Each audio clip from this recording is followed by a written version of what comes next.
Hi friends, welcome to my channel, The Notion Tree. In previous video, I already done the 4 accounting concept. Now we'll done the next 4 accounting concept. ठीक है, आज हम अगले 4 accounting concept बारे में आपसे बात करने जा रहे हैं.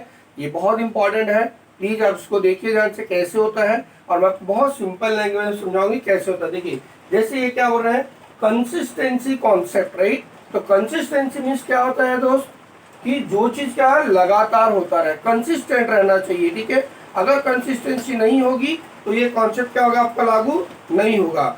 जैसे मान लीजिए कि अगर किसी ने क्या किया, एक पॉलिसी ली. ठीक है, अगर कोई कंपनी ने एक पॉलिसी ली, फॉर एग्जांपल अगर कंपनी क्या करती है डेप्रिसिएशन के लिए. ठीक है, अगर मैं कहूँ कंपनी क्या करती है फ्रेंड्स, कि डेप्रिसिएशन के लिए क्या करती है, पॉलिसी यूज करती है. ठीक है, अगर वो कंपनी क्या करती है डेप्रिसिएशन के लिए पॉलिसी यूज करती है कि कंपनी को चाहिए एफएम मेथड लागू करना है, that is fix instalment method, right. अगर कंपनी एफएम मेथड लागू करना चाहती है, फिक्स इंस्टॉलमेंट मेथड, तो कंपनी क्या करेगी, इसको कंसिस्टेंट रहना पड़ेगा. यानी कंपनी यही मेथड पे कंटिन्यू हो, पूरे साल भर तक डेप्रिसिएशन क्या करेगी, करेगी. ठीक है, समझ में आया इतना चीज. कंसिस्टेंसी कॉन्सेप्ट किसे कहते हैं, ऐसी पॉलिसी जिसको कंपनी ने अडॉप्ट किया हो और वो उसे क्या करना पड़ेगा, लगातार उस पूरे साल के लिए क्या करेगा, उसी मेथड को उस चीज को करता रहेगा. जैसे अगर उन्होंने डेप्रिसिएशन का बोल दिया, भाई हमारा डेप्रिसिएशन क्या होगा, फिक्स इंस्टॉलमेंट मेथड पे लेना है, तो कंपनी को डेप्रिसिएशन पूरे साल भर फिक्स इंस्टॉलमेंट पे मेथड पे लेना है, चाहे मार्केट में उसकी वैल्यू कम हो और चाहे मार्केट में उसकी वैल्यू ज्यादा हो. फॉर एग्जाम्पल अगर मान लीजिए कोई एसेट्स कंपनी ने ले लिया है, अगर उसकी कंपनी के एसेट समझो, अगर वो 1 लाख रुपए, सपोज कंपनी अगर बिल्डिंग खरीदा वो 1 लाख रुपए का. ठीक है, अगर कंपनी ने क्या खरीदा है, बिल्डिंग खरीदा और कीमत कितनी हो गई उसकी, 1 लाख रुपए तक की हो गई, बराबर. और आज उसकी 1 लाख है, इसके ऊपर कंपनी क्या करेगी, डेप्रिशिएट करेगी. फिर नेक्स्ट ईयर जो कंपनी रहेगा वो उसका जो रिमेनिंग वैल्यू है उसको रिकॉर्ड करती है. अगर मैं कहूँ कि मान लीजिए अगर ये 10% के हिसाब से अगर ये डाउन हो गया, यानी 90,000 ही कंपनी क्या करे, बुक में रिकॉर्ड करेगी. Even though the value of this 90,000 has increase और decrease in the market, that doesn't matter. यानी अगर ये 90,000 का जो वैल्यू है, चाहे मार्केट में 1 लाख भी हो जाए या वो 80,000 भी आ जाए, but as per this concept company has to record only just deducting the depreciation, and that depreciation method is always consistent. They cannot change it at that particular year without giving the information. समझ में आ गया इतना चीज, यानी बिना information provide किए company कभी भी इस मेथड को चेंज नहीं कर सकती. उनको वही मेथड फॉलो करना है पूरे साल तक के लिए, उसको बोलते हैं कंसिस्टेंसी कॉन्सेप्ट. समझ में आ गया आपको. अब नेक्स्ट कॉन्सेप्ट हमारा आता है दोस्त, ये होता है हमारा 6 कॉन्सेप्ट होगा, जिसमें क्या कंजर्वेटिज्म कॉन्सेप्ट बोलते हैं.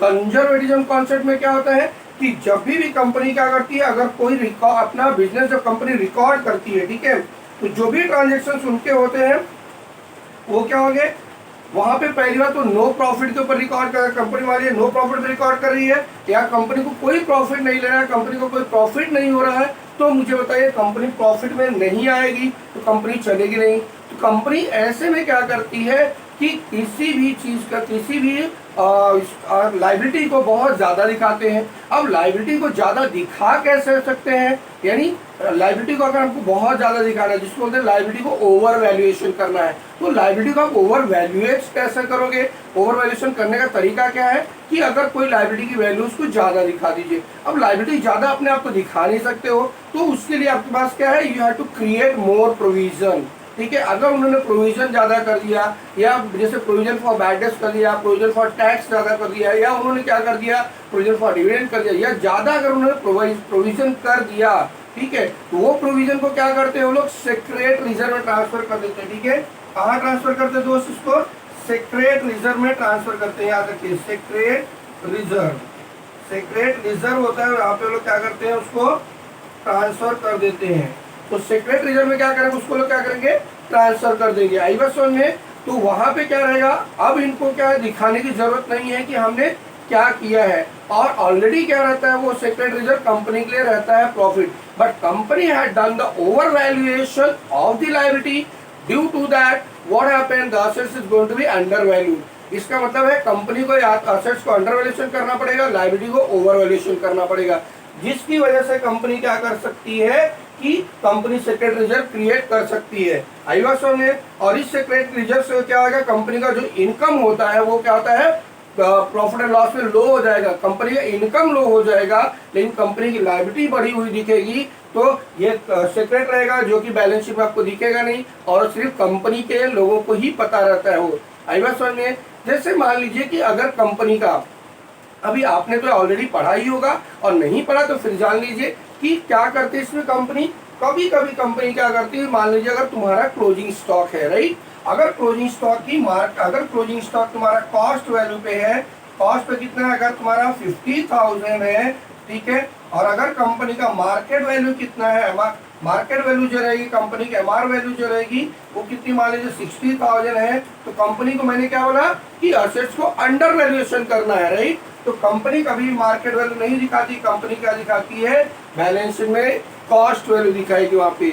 आइए समझे, इसको हम लोग क्या होता है, कंजर्वेटिज्म कॉन्सेप्ट। क्लियर हुआ।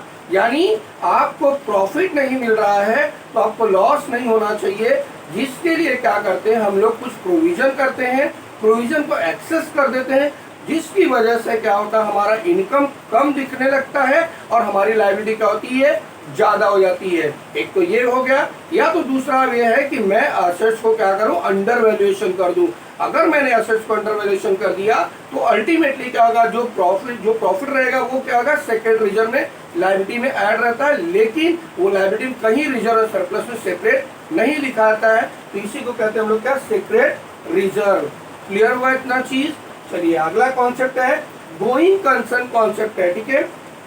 अगर मैं कहूं कि आपको गोइंग कंसर्न कॉन्सेप्ट क्या होता है, आपको पता है कि गोइंग कंसर्न कॉन्सेप्ट क्या होता है। अब देखिए, जैसे कि कभी भी आपको बिजनेस स्टार्ट करें, ठीक है, तो ये क्या होता है, आज आपने स्टार्ट किया, ये कभी बंद नहीं होगा, चाहे सब कुछ बंद हो जाए, पूरा सब बंद हो, लेकिन आपका जो बिजनेस वो हमेशा लॉन्ग लाइफ चलता है, जिसको हम लोग क्या बोलते हैं, लॉन्ग टर्म बिजनेस करना बोलते हैं, ठीक है। तो वहां पे गोइंग कंसर्न मतलब the business is going for the long period of time, not for the short period of time, समझे। यानी जो बिजनेस का ऑपरेशन होगा उसका फ्यूचर लंबा होगा। क्लियर हो गया चीज आपको। तो इसको हम लोग क्या होते हैं, गोइंग कंसर्न कॉन्सेप्ट, ठीक है। तो इसमें हम लोग क्या करते हैं, मोस्टली असेट्स और लायबिलिटी का जो प्रॉपर वैल्यूएशन, असेट्स की प्रॉपर वैल्यूएशन करते हैं, लायबिलिटी का हम लोग प्रॉपर वैल्यूएशन करते हैं। आई बात समझ में आप लोगों को, क्लियर हो रहा है चीज, अच्छे समझ में आ रहा है, मजा आ रहा है सीखने में। चलिए तो क्या बोलेंगे, गोइंग कंसर्न में क्या होगा कि हम लोग क्या करते हैं, जब हमारा बिजनेस स्टार्ट होता है, हमको पता है कि इस बिजनेस का क्या है, फ्यूचर है, ये आगे चल के चलता रहेगा, इसी को हम लोग क्या कहते हैं, गोइंग कंसर्न बोलते हैं। इसके अंदर हम लोग क्या करते हैं, जितना भी हमारा असेट्स और लायबिलिटीज होता है उसको प्रॉपर रिकॉर्ड करते हैं। असेट्स को proper time to time depreciate करना होता है, लायबिलिटी को अगर हम पे करें तो हमारा टाइम टू टाइम क्या करना, लायबिलिटी पे करना है, यानी हमारा इंटरेस्ट जो होता है वो देना पड़ेगा। उनका दूसरा इफेक्ट हमको क्या करना पड़ेगा, प्रॉफिट एंड लॉस पे प्रॉपरली देते रहना पड़ेगा। तो ऐसे ही क्या होगा, हमारा बिजनेस चलता रहेगा, ठीक है। अगर मान लीजिए मैं आपको एग्जांपल, जैसे हम लोग असेट्स वैल्यूएशन करते रहे, तो किस पे रहता है, हमारा असेट्स वैल्यूएशन हिस्टोरिकल कॉस्ट पे रहता है, बट फ्यूचर में जाएगा तो क्या आएगा, वो हमारा फ्यूचरिस्टिक कॉस्ट में आ जाएगा। तो इसलिए हम लोग क्या बोलते हैं, उसको गोइंग कंसर्न कॉन्सेप्ट बोलते हैं। आर यू रेडी, ठीक है, समझ में आया। अगला कॉन्सेप्ट लिखा है, देखिए फिर क्या होता है हमारा realisation concept. So what you know realisation concept, ये खुद ही बोल रहा है क्या, रियलाइज होगा तो रिकॉर्ड होगा। अब रियलाइज का मतलब क्या होता है, चाहे वो अक्रूवल हो चाहे वो अक्रूड हो, ठीक है। फॉर एग्जाम्पल मान लीजिए अगर आपने कोई सामान किसी व्यक्ति को बेच दिया, ठीक है, आपने कोई सामान किसी व्यक्ति को बेच दिया, या आपने कोई सामान कहीं से लिया, ठीक है, तो उसमें पहले समझिए आप बेच दिए, तो क्या होगा कि आपके पास पैसा आए या न आए, बट आपने क्या कर दिया, सामान बेच तो दिया ना, तो क्या हो गया, आपका सामान सेल काउंट हो जाएगा, ठीक है। वो सामान क्या हो गया, आपका सेल हो गया। जब उस समय आपने उसको क्या कर दिया, सामान दे दिया, तो आपका सामान क्या हो गया, सेल आउट हो गया। सेल आउट हो गया तो आपको यहाँ रिकॉर्ड करना जरूरी है as per the realisation concept, ठीक है। मान लीजिए अगर मैं दूसरा एग्जांपल दूं कि सपोज कीजिए कि अगर आपने कोई चीज परचेस किया, ठीक है, तो आपने क्या किया, सामान परचेस किया, तो आपको क्या करना पड़ेगा, ट्रांजेक्शन रिकॉर्ड करना पड़ेगा, चाहे उसका पेमेंट हुआ हो या न हुआ हो। जिसको हम लोग बोलते कभी कभी पेमेंट आउटस्टैंडिंग रह जाता है, तो बोलते चाहे कैश आया हो या ना आया हो, चाहे कैश गया हो या ना गया हो, तो भी उस ट्रांजेक्शन को यहाँ पे रिकॉर्ड करेंगे, क्योंकि बिजनेस में क्या कहते हैं वो क्रेडिट ट्रांजेक्शन होता है। तो क्रेडिट ट्रांजेक्शन में कैश आए या ना आए, अगर हम लोग सेल करते हैं तो कैश आए या ना आए, अगर हम परचेस करते हैं तो कैश जाए या ना जाए, तो भी हमको यहाँ पर रिकॉर्ड करना ही पड़ेगा।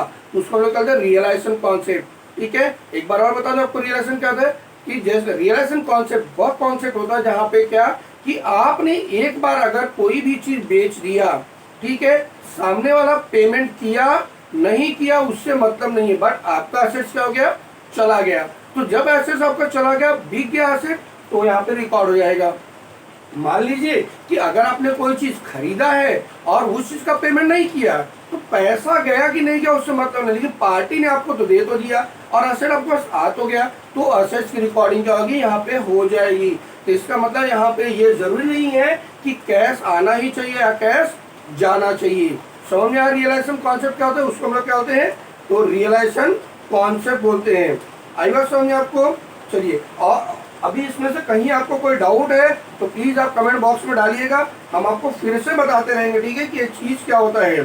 ठीक है, फिर से एक बार बता दें कि यहाँ पे क्या होता है। देखो, कंसिस्टेंसी कॉन्सेप्ट में क्या होता है, कंपनी का जो बिजनेस होता है कंसिस्टेंट चलता रहता है। कंपनी जो पॉलिसी अडॉप्ट करेगी वो पॉलिसी कंपनी को कंसिस्टेंट रखना पड़ेगा, यानी उस साल पूरा कंटिन्यू वही पॉलिसी फॉलो करनी पड़ेगी, चाहे कुछ भी मार्केट में चेंज हो चाहे चेंज ना हो, उससे कोई मतलब नहीं होगा। मैंने यहाँ पे एग्जांपल दिया कि अगर कंपनी मान लीजिए डेप्रिसिएशन का FM मेथड लेती है, स्ट्रेट लाइन मेथड तो या फिक्स इंस्टॉलमेंट मेथड लेती है, तो उसको वही पूरे साल भर फॉलो करना पड़ेगा, चाहे जो भी हो जाए उसको। ठीक है, तो कंपनी को एक ही पॉलिसी अडॉप्ट करनी पड़ेगी, फिक्स इंस्टॉलमेंट मेथड। अगर कंपनी रिड्यूसिंग बैलेंस मेथड लेती है तो उसको रिड्यूसिंग बैलेंस मेथड अडॉप्ट करना पड़ेगा, उसको बोलते हैं कंसिस्टेंसी कॉन्सेप्ट। कंजर्वेटिज्म में क्या होता है, कंजर्वेटिज्म में कंपनी क्या करती है, अगर कंपनी प्रॉफिट नहीं ले सकती है, कंपनी किसी प्रॉफिट नहीं कमा सकती है, लेकिन कंपनी को प्रॉफिट कमाना होता है, तो कंपनी क्या करती है दोस्त, कि वो अपना जो प्रोविजन होता है उसको प्रोविजन को ज्यादा दिखाते हैं, यानी ज्यादा प्रोविजन क्रिएट करते हैं। उस ज्यादा प्रोविजन को क्रिएट करने से क्या होगा कि जो भी पैसा जो आपका नेट प्रॉफिट होगा, नेट प्रॉफिट क्या होगा, कम हो जाएगा। नेट प्रॉफिट कम हो जाएगा, लेकिन वो प्रोविजन एक्चुअली होता नहीं है, फिर भी हम उसको क्रिएट करते हैं। ठीक है, हम ज्यादा प्रोविजन क्रिएट करते हैं, लेकिन हम उस प्रोविजन को आप पे दिखाएंगे, ठीक है, बट कंपनी के लिए एक्चुअली प्रॉफिट होता है, तो वो प्रॉफिट कंपनी कहाँ शो करती है, सेक्रेट रिजर्व में शो करती है। कहाँ शो करती है, सेक्रेट रिजर्व। सेक्रेट रिजर्व वो रिजर्व होता है जो बैलेंस शीट में हम रिजर्व सरप्लस में नहीं दिखाते हैं, वो ऑलरेडी प्रोविजन में कंसिस्ट रहता है, यानी मिला हुआ रहता है, ऑलरेडी प्रोविजन में एग्जिस्ट रहता है, उसको सिर्फ कंपनी देख पाती है, या तो फिर कोई डीपी स्टडी किया तो उसको दिखेगा वो। आई बात समझ में।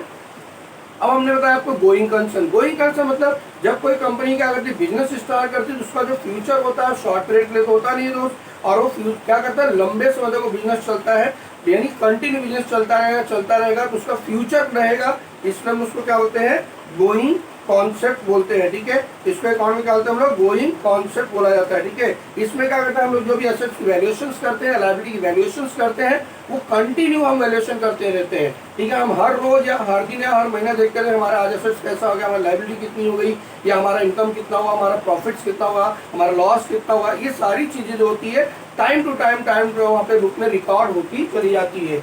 नेक्स्ट का मैंने आपको बताया रियलाइजेशन कॉन्सेप्ट। रियलाइजेशन कॉन्सेप्ट में क्या होता है दोस्त, कि जब कंपनी कोई असेट्स खरीदती हो या कंपनी बेचती हो, ठीक है, अगर मान लीजिए कंपनी खरीदती है, कंपनी को असेट आ गया, भले कंपनी पेमेंट ना करे या कंपनी पेमेंट कर दे, दैट डजंट मैटर। इसको कहते हैं आइदर कैश कम्स और not comes, that doesn't matter, but the transaction should be recorded in the books of account, चाहे आपने उसको बाई किया हो चाहे सेल किया हो। तो आज की चीज क्लियर हो गई, आपको अच्छे से समझ में आ गया।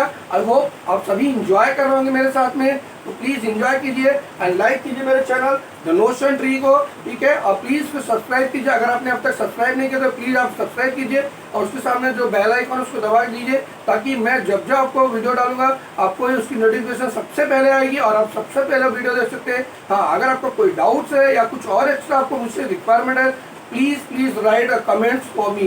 Thank you so much for watching my video.